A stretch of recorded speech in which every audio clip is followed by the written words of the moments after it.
Es muy grato estar de nuevo con ustedes en Entérate de Caracol Internacional.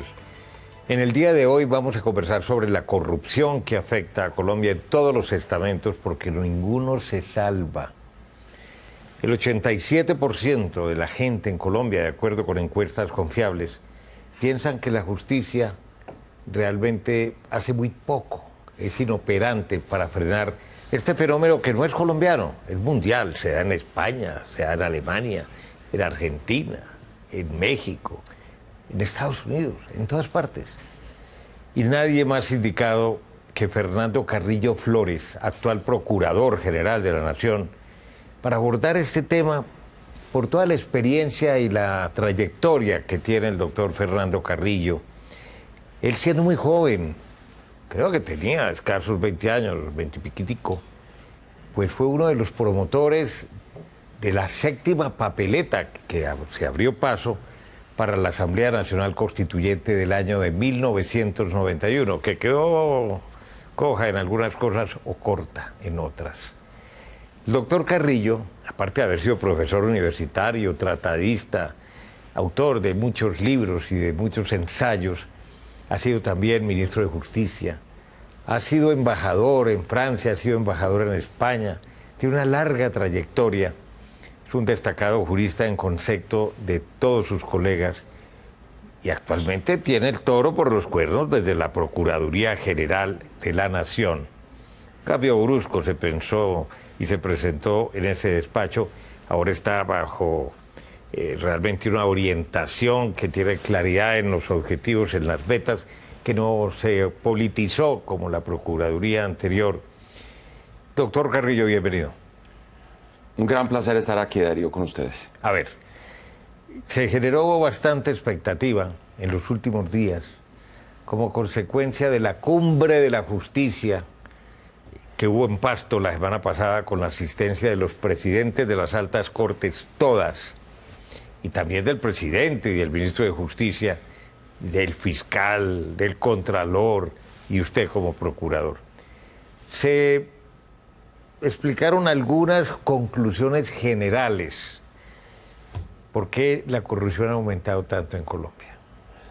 Ha aumentado, Darío, yo creo fundamentalmente por muchas debilidades institucionales, no necesariamente por falta de normas, porque las tenemos todas, pero lamentablemente por una serie de comportamientos que se volvieron sistemáticos. Hoy se habla de corrupción sistémica, es decir, es todo el sistema, como usted lo mencionaba, que está afectado. Es como una especie de epidemia, es que como que la corrupción nace, crece, se reproduce y no muere, que es lo más grave de todo. Entonces la idea es poder encontrar pues alguna tabla de salvación, no únicamente basada en héroes de la jornada, sino en instituciones que haya que fortalecer. Dicen que las instituciones son formales e informales, es decir, porque hay que fortalecer las costumbres también, lo cultural, romper con esa mala tradición del enriquecimiento ilícito, del dinero mal habido, de esa narcocultura que lamentablemente penetró en muchos estamentos de la sociedad colombiana. La semana pasada, efectivamente en Pasto, yo creo que se dio solo el primer paso, como para hablar en términos del Papa Francisco, solo el primer paso. Y falta mucho, porque le falta ciudadanía a todo eso. Ese acuerdo de Pasto, Darío, no puede ser el típico acuerdo, como se decía en el Frente Nacional, del sofá republicano, donde se reúne el presidente y unos señores muy respetables todos, de las cortes y de los organismos de control, y ahí me incluyo, y la ciudadanía qué, y el pueblo qué, y las propuestas que quiere hacer la gente qué. Claro, porque realmente mucha gente piensa y dice, es más de lo mismo, cada que se presenta una situación coyuntural gravísima, automáticamente hay reuniones, hay cumbres, salen conclusiones, se nombran comisiones, se escriben incluso proyectos de ley que se presentan después a la consideración del Congreso de turno, donde sistemáticamente también se hunden esos proyectos en distintas instancias, porque pareciera que a la hora de la verdad es la misma Administración de Justicia y son las altas cortes por los poderes electorales que tienen. Una desgracia que aprobó la Constitución del 91, pues hombre, son los encargados de hundirla porque no quieren perder precisamente esas prebendas y privilegios. ¿O estoy equivocado? Pues Darío, yo creo que la crisis es de tal magnitud que esto toca fondo y de pronto todavía quedan otros fondos aún por caminar, que la gente tiene que reaccionar. Y yo creo que en primera instancia, de parte de esas cabezas de los poderes, donde yo creo que hay gente proba y muy respetable, hay una primera voluntad de cambio. El tema es cómo hacerlo. Si lo vamos a hacer con los instrumentos tradicionales, como usted muy bien lo decía, acudiendo otra vez al Congreso para que a lo mejor se discuta y se hunda esa reforma, o acudiendo a otro tipo de procedimientos. ¿Cómo cuáles? No, pues los de la participación ciudadana. Yo no quiero decir Asamblea Constituyente o sí, habría que explorarlos. consulta. Habría que una consulta popular, incluso un referendo. Yo soy muy escéptico en relación con la Constituyente, por ejemplo, Darío, porque yo creo que el país está tan dividido que este tema de la justicia no puede ser un factor adicional de división. Si usted mira, por ejemplo, cuáles son las propuestas de los diferentes grupos políticos, ahí encuentra uno un terreno común, un denominador común para comenzar a formar un ¿Hay consenso afinidades al respecto. realmente? Yo creo, Darío. Por ejemplo, la eliminación de las funciones electorales de las Cortes, la necesidad de tener un régimen penal y disciplinario que funcione mucho más fuerte y más efectivo ¿Que el Consejo Superior de la Judicatura? que incluso y que la Comisión de Acusaciones de la Cámara, el Consejo que hay que replantearlo completamente, la reforma de las facultades de derecho, el involucramiento de los estudiantes de derecho en esta discusión, que es muy importante. Yo sí creo que metiéndole ciudadanía hay que meterle nuevas generaciones a esto también. Todos los temas éticos, Darío, que no son los temas disciplinarios. Imagínese, Darío, que todas las profesiones en este país tienen tribunales de ética. La profesión de abogado no lo tiene. El presidente del Consejo de Estado, por ejemplo, que es uno de esos motores reformadores, ha dicho, trabajemos nosotros porque no necesitamos ni siquiera ley para crear un tribunal de ética al interior del Consejo de Estado.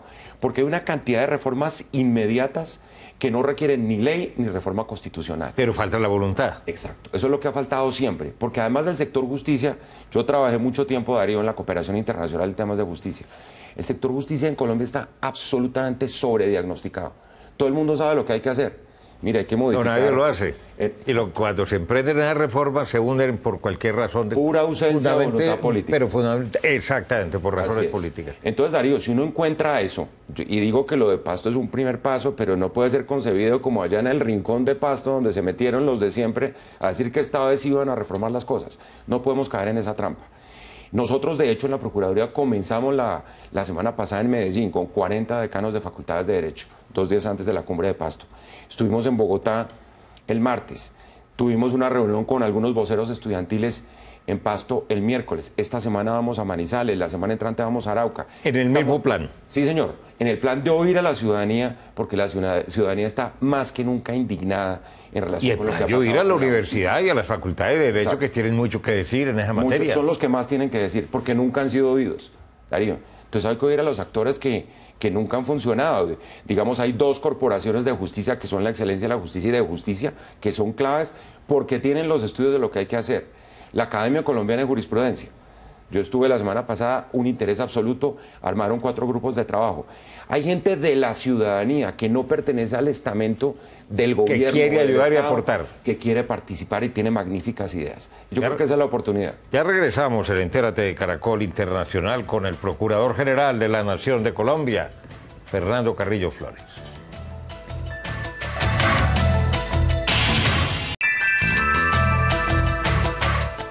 Regresamos con el procurador Fernando Carrillo. Dice el refranero popular que el infierno está empedrado de buenas intenciones. Y buenas intenciones, como usted lo acaba de escribir muy bien, procurador, pues ha habido siempre para reformar la justicia. Han fracasado todos los intentos.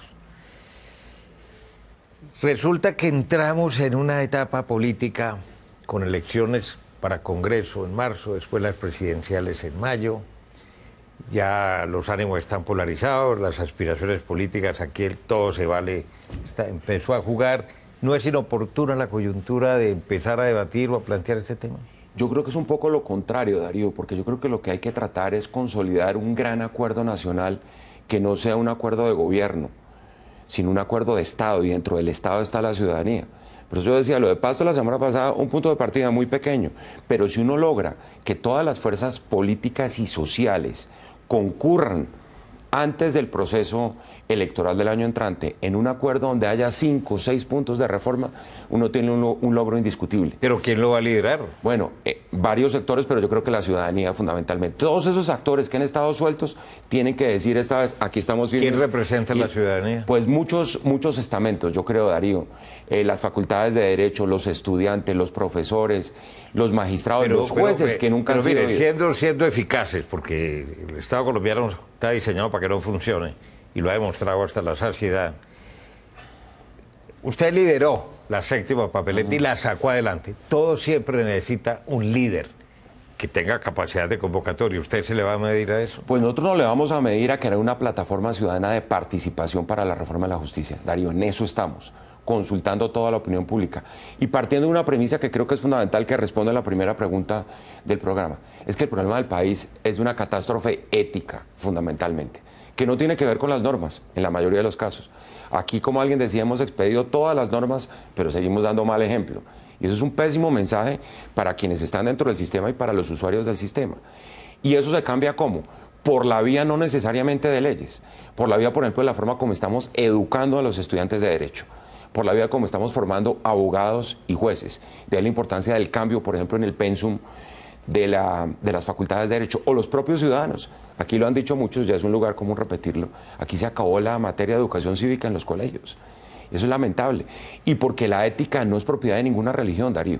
Aquí, lamentablemente, en la fase última del país, la ética... por la impunidad de la justicia, porque la gente dice, no pasa nada. Así es, pero es parte de la crisis. Se compran las sentencias. Aquí la gran pregunta de Colombia es en qué momento se acabó la ética, Darío. ¿Y en qué momento se acabó la ética? Cuando comenzó la impunidad, cuando la fuerza empezó a emplearse en lugar del derecho, cuando la cultura del enriquecimiento ilícito reemplazó al colombiano honrado, que son el 95% que se levanta a las 5 de la mañana a coger el transporte público y a trabajar 10 horas diarias y trata de estudiar de noche para ir mejorando su vida profesional. ¿Fue el narcotráfico realmente el que abrió el camino? Yo creo que pérdida de valores. Ahí hay un factor fundamental, Darío, eso no hay duda, porque además seguimos en los antivalores, ¿no? Entonces seguimos venerando al avivato, al matón, que arranca desde los colegios, porque el matoneo comienza... Yo la semana pasada estuve en un colegio hablándole a 300 niños, Darío, y el tema del matoneo en los colegios es una cosa dramática. Las peleas que hemos visto en las salidas de las fiestas de los adolescentes, todo eso es la cultura que de alguna manera se convierte en un tema de una generación o más. Por eso hay que apuntarles a los jóvenes, Darío, exactamente. Pero claro, tenemos una cantidad de herramientas que tenemos que poner en marcha. Y esos cambios culturales, como usted muy bien lo dijo, son resultado de 1 o 2 generaciones. Pero hay mucho por hacer. Y yo sí creo que estas cortes tienen que mandarle una señal a la ciudadanía y decir, bien, nosotros somos capaces... Pero lo estarán pensando de verdad. Sí, Darío, muchas veces hablan de boca para afuera, pero a la hora de la verdad hacen sus maturrangas y finalmente no sale la reforma. Darío, de lo que yo veo en las actuales, con los 4 presidentes de las altas cortes, existe esa voluntad. Y lo digo... no con el ánimo de reivindicarlos ante la opinión pública, sino porque he visto la voluntad de reforma, que se va a poner a prueba, porque ellos mismos están en un proceso interno de autorreforma. Ellos, por vía de reglamento, por ejemplo, pueden regular los repartos, tener en cuenta una serie de principios éticos, poner en marcha normas que están dormidas o allá engavetadas, como por ejemplo la declaración de bienes de un magistrado, cuando entra y cuando sale, la declaración de conflicto de intereses, el régimen de inhabilidades, incompatibilidades, que además se debe predicar no solo, Darío, que esto es muy importante decirlo, no solo de los que están, es que aquí están entrando 51 nuevos magistrados a la Justicia Especial para la Paz. Justicia Especial. Sí, señor. Aquí se van a elegir 7 magistrados para la Comisión de Disciplina Judicial, que son los prefectos de disciplina de los actuales jueces, y nadie está diciendo nada. Nosotros le hemos dicho al presidente del Congreso y al Ejecutivo, no será hora de revisar esas ternas a la Comisión de Disciplina Judicial, donde hay nombres que de pronto son producto de ese establecimiento judicial que se está cayendo. Yo creo que eso hay que pensarlo. Ya que usted mencionó, y hago un breve paréntesis, a la Justicia Especial de Paz, ¿le gustó el trabajo adelantado y la selección final de esos 51 magistrados que adelantó la comisión de designación? Pues Darío, yo creo que es una composición que no es típica de cómo se conforma una corte en Colombia y tal vez por ese solo hecho es positivo. En el sentido de que aquí está llegando gente nueva, gente que nunca pensó que podía llegar. Hay gente cuestionada por algunos sectores, ¿no? Claro, no, hay que ver en qué régimen, en qué inhabilidades, por ejemplo, incompatibilidades puede haber incurrido. Pero yo creo que es una composición diversa, es una composición de gente que está pensando en el futuro. Por supuesto, por sus actos los conoceréis. Vamos a ver cómo van a ser Compás de espera. las decisiones. Hay que darles un compás de espera indiscutible. ¿Dónde funciona la justicia? En otros países, ¿dónde hay un modelo que uno pueda decir, caramba, pero si en tal país que tiene una idiosincrasia y unas características parecidas a Colombia, ¿por qué sí funcionan en Colombia? Sí, los dos grandes modelos, yo estuve trabajando en ese tema desde el Banco Interamericano de Desarrollo varios años. Los dos grandes modelos de justicia en América Latina son Costa Rica y Chile, que corresponden además, curiosamente, Darío, no es una coincidencia, con las democracias que tienen altos niveles de institucionalización. Es que en este país estamos acostumbrados a los caudillos y eso no funciona. Ese tránsito del virrey al caudillo, al dictador y al presidente que tenemos, que configura nuestros presidencialismos, debilita las instituciones. Por eso yo dije desde el primer día, acá, mi misión es hacer una procuraduría fuerte, que haya más procuraduría que procurador. Y tenemos es que trabajar en el fortalecimiento de las instituciones. Eso de los nombres y los superhéroes y los héroes del paseo que salvan a los países, yo no creo en esa teoría. Son las instituciones. Ya que habla de instituciones, el procurador Fernando Carrillo, ¿para qué sirven las contralorías departamentales? Fuera de ser un ente burocrático, la mayor parte de las veces corrupto, inútil. ¿Para qué es? Sí, yo creo que el Contralor General ha tenido razón en tratar de eliminar esa figura. Estamos viendo además que son focos de corrupción, lejos de ser pues los entes que controlan el manejo de los recursos públicos. Y eso hace parte, Darío, de cuando, respondiendo de nuevo a la pregunta de cuándo se perdió la ética, cuando no fuimos capaces de enseñarle a los niños y a los ciudadanos qué era lo público. Es que la corrupción desde los griegos es distorsionar algo que es público con los intereses privados. En el momento en que yo tengo una responsabilidad pública, yo no puedo distorsionar mi objetivo, que es defender el interés público, el espacio público y los recursos públicos, que como ha dicho Moku siempre son sagrados. Pero cuando yo le meto la cosa particular, es que si ya los recursos del presupuesto yo puedo administrarlos a mis anchas y yo los administro en función de mis amigos y de mi familia y de mis intereses particulares económicos o de otra índole, eso se llama corrupción. Y en Colombia eso es lamentablemente lo que no existe, una cultura de lo público que promueva y que defienda lo público. Ya regresamos en el último segmento con el procurador Fernando Carrillo Flores, aquí en Entérate, de Caracol Internacional.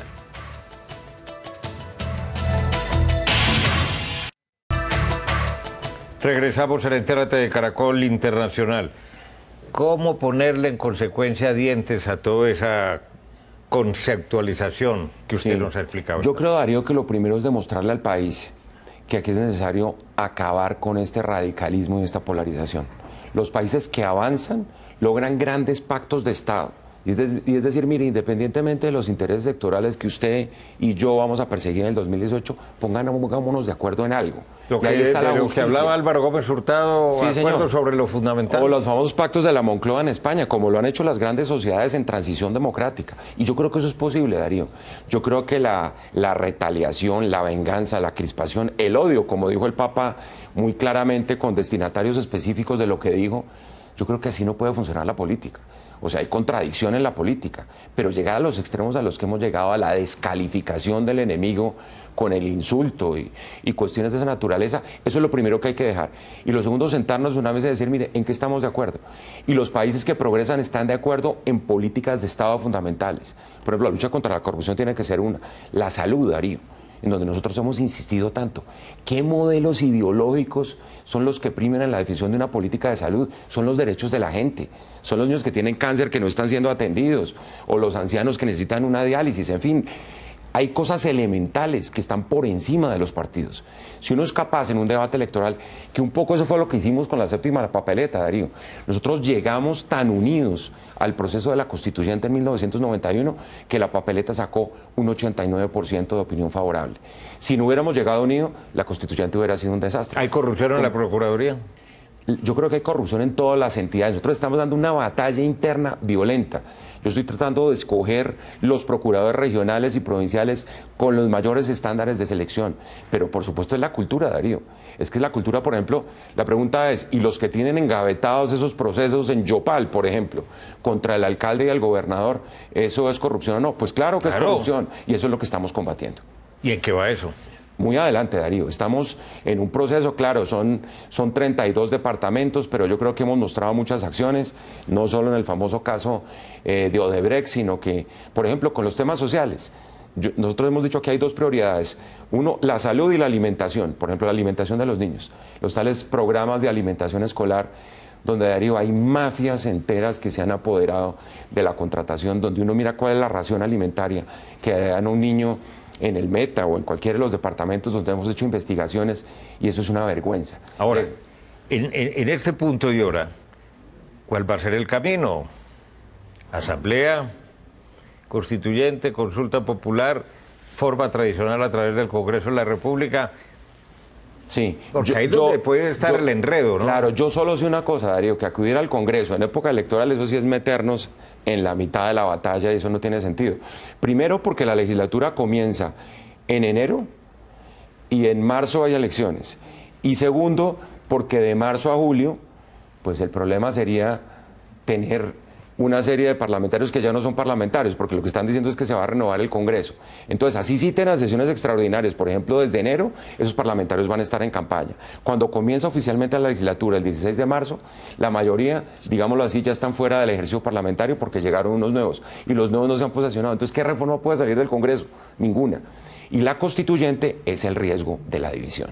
En un país desunido, una constituyente, seguimos con el síndrome de hace un año, del 2 de octubre, que yo sí creo, Darío, así como para decirlo en todas sus letras, el día que Colombia supere ese síndrome de la división del 2 de octubre, vamos a comenzar a avanzar. Así como el humo de la guerra no nos dejó ver la corrupción, ese síndrome del 2 de octubre nos tiene frenado el desarrollo político, económico y social del país. Tema que da para largo, por supuesto, y para varias sesiones y programas. Procurador, muy amable. No, muchas gracias, Darío. Un placer siempre estar aquí.